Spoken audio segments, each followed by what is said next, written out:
Hello dear students, आशा है आप सभी स्वस्थ और प्रसन्नचित्त होंगे। आज सोशियोलॉजी ऑप्शनल में हमारा विषय है sociology and other social sciences, समाजशास्त्र और अन्य सामाजिक विज्ञान। विगत वर्ष के पेपर्स पर दृष्टि डालने के उपरांत if you go through the previous year papers we can come to the conclusion that this is the segment which is always having the importance for the paper setter. The reason behind that it's not the only the part of the syllabus, but studying sociology and trying to establish the relation between the sociology and other social sciences is also a practice, or we can say it's also an exercise by which an examiner trying to understand your analytical skill, the way you establish the relation between sociology and economics, the way you establish and define the mutual interdependence between sociology and anthropology, sociology and history, sociology and psychology. In this way, when we are living in an interdisciplinary era, it's very important to know this fact that any discipline cannot sketch and craft a separate boundary for itself. Every discipline is concerned with the other discipline and have an interdisciplinary dependence and approach for each other.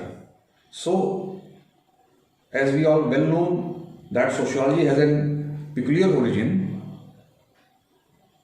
and when it was emerged, it was established by Auguste Comte in 1838.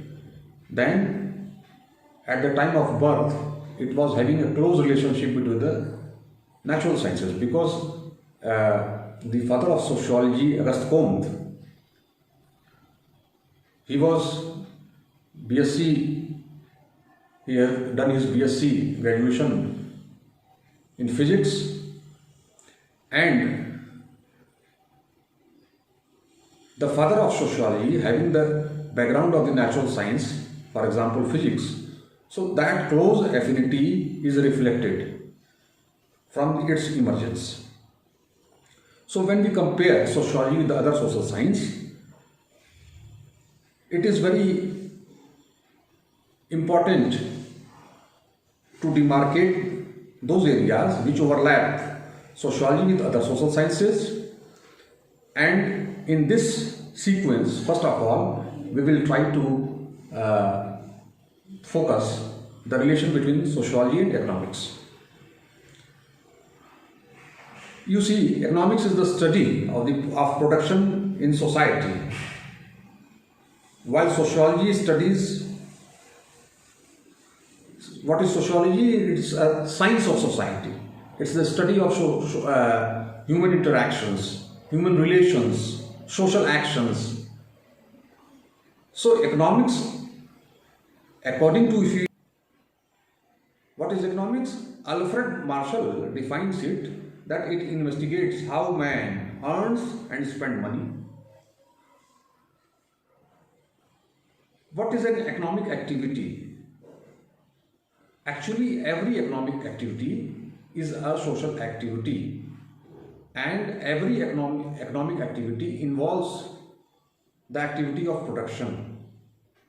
So, the method of earning money, you should know well that every economic activity is done for the society, for the people who are residing in the society, and every economic activity, being a social activity, is guided by social norms and values. There are some rules and regulations. Suppose that you are going in a bank, you are having your account in the bank. So bank is an economic institution, LIC or any RBI, these all institutions are the economic institutions, but their concerns are social. All the activities which take place within the territory of these institutions, all these actions are having the spirit of the social action. Okay? So, if you see, when we compare economics and sociology, that classical economics basically tries to define, here I want to tell you one thing, that the biggest example is consumption.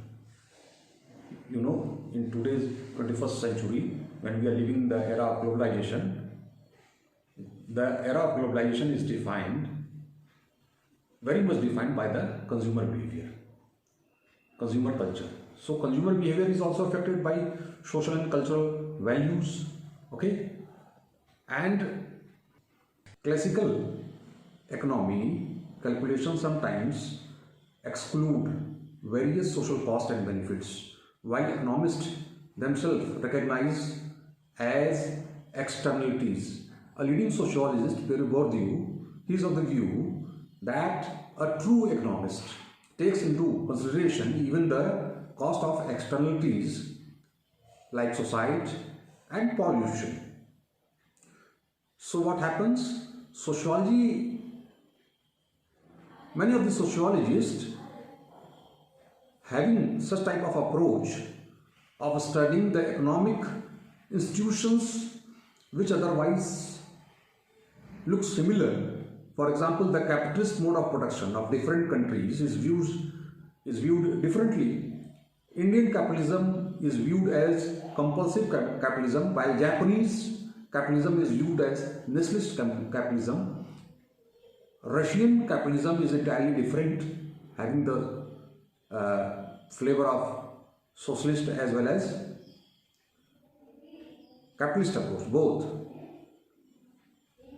But US American capitalism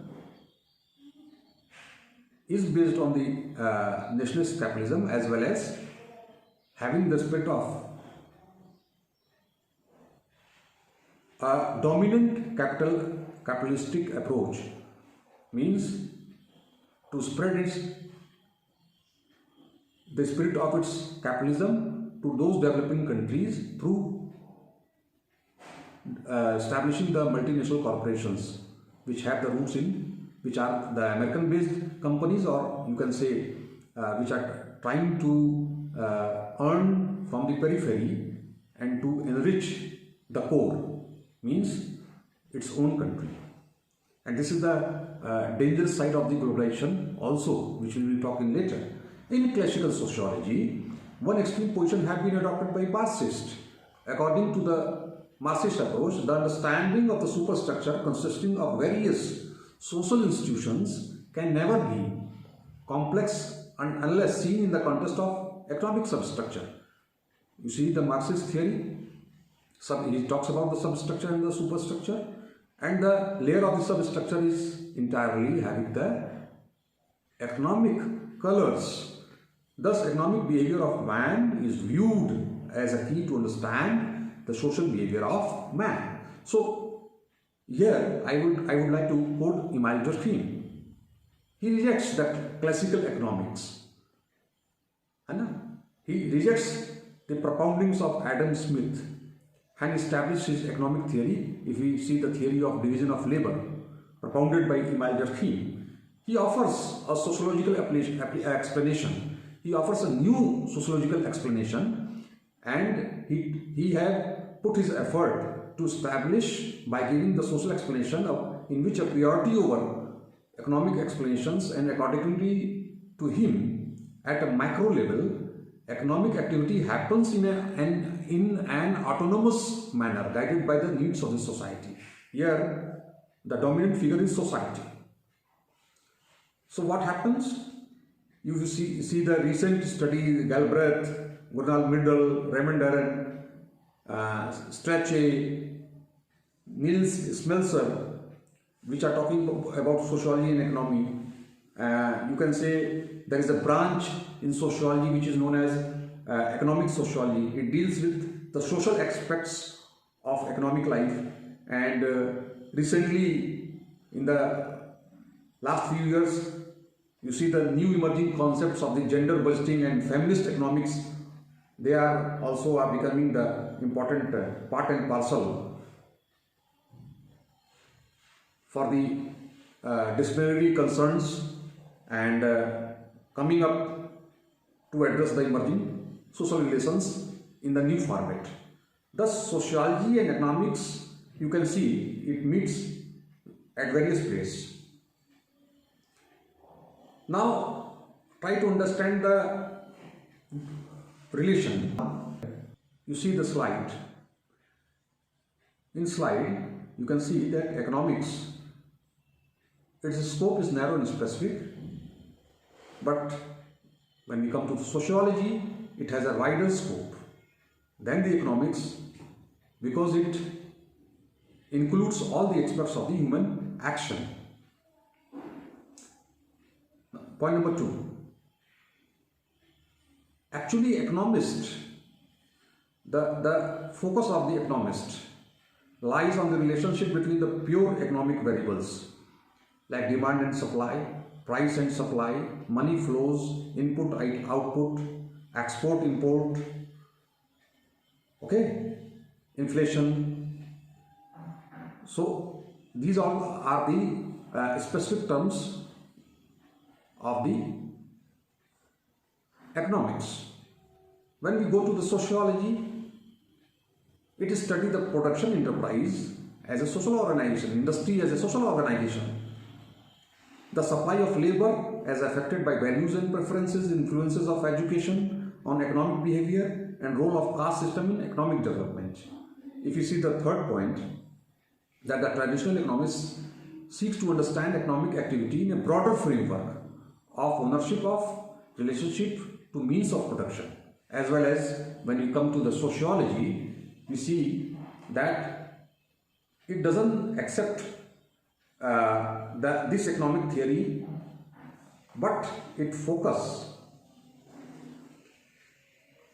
economist conception of man. Economist conception of man ignores the role of various social factors which influence the economic behavior. So by this, sociologists have criticized the economic theory as being reductionist. Now coming to the fourth point, it is more systematized and is more scientific. Economic theory tries to give laws which can predict the economic phenomena particularly. But if we come to the sociology, unlike economics, usually does not provide the technical solutions because it has the broader canvas, but it encourages a critical perspective. It moves toward the solution. If you see that in today's perspective, it's the consumer area in this globalization, the phase of globalization. If you see, when you go to the market, you go to purchase the vegetables, fruits, when you see the hike in the prices of the products, then this only reflects the one side of the coin, that the prices of these products are higher. You have to pay much more. But this is the problem also. So what to do now? Now from here, the responsibility of sociology is enhanced, because sociology will tell you the reason why the price have hiked, and secondly, what will be the social impact by this enhancement of the prices. So by using the critical perspective, it will try to focus on the cause and effect, and also it will provide a solution. Last but not least, it will provide a solution.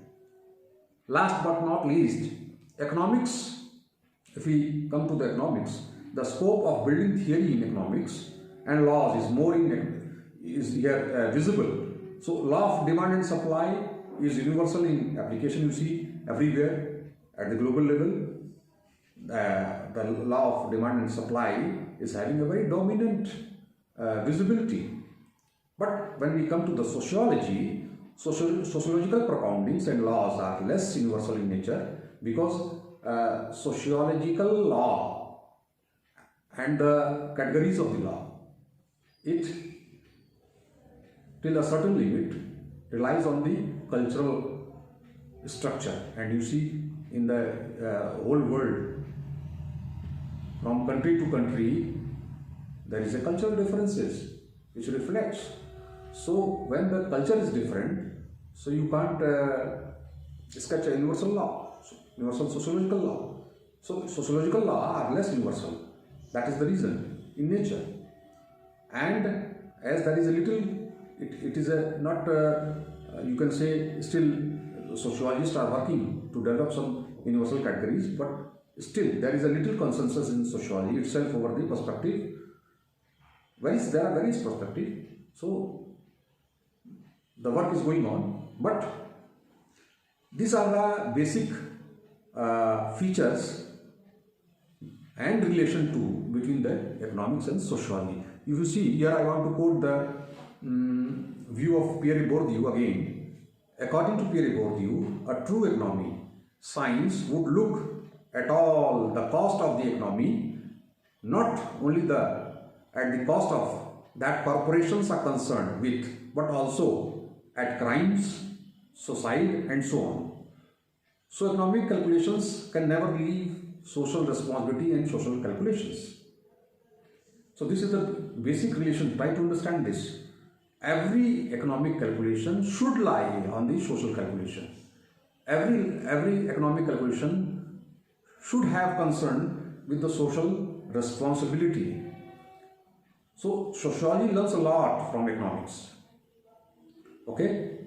And yet economists' predictive abilities often suffer precisely because of their neglect of the individual behavior. Cultural norms and institutional resistance, actually, which sociology do, actually, which sociologists study, and that is the relation between the economics and sociology. So, economics for whom? For the social person. Economic institutions for whom? For the society. Economic practices for whom? For the individuals who are the part and parcel of the society. So this was the lecture focused on the economy and sociology. Thank you.